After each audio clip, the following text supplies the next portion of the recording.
Hello and welcome to my YouTube channel, Food Tight Kitchen. Remember, tight is short name for saying food appetite. Today I am doing some liver. I'm stewing some liver.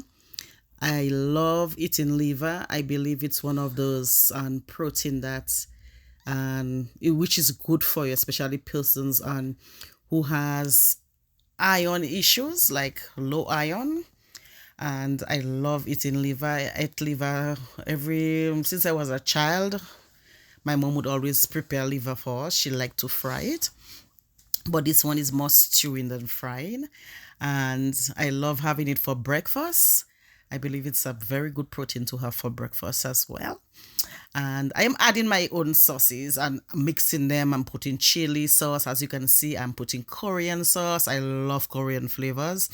I love trying different flavors all over the world, but Korean flavors is one of my favorite as well. So you'll see most of my foods I'm putting Korean flavors. And it's your choice, but just make sure you just add in nice flavors to it and make it and taste good, because liver is not the nicest tasting meat. Yeah. So yeah, I hope you enjoy this.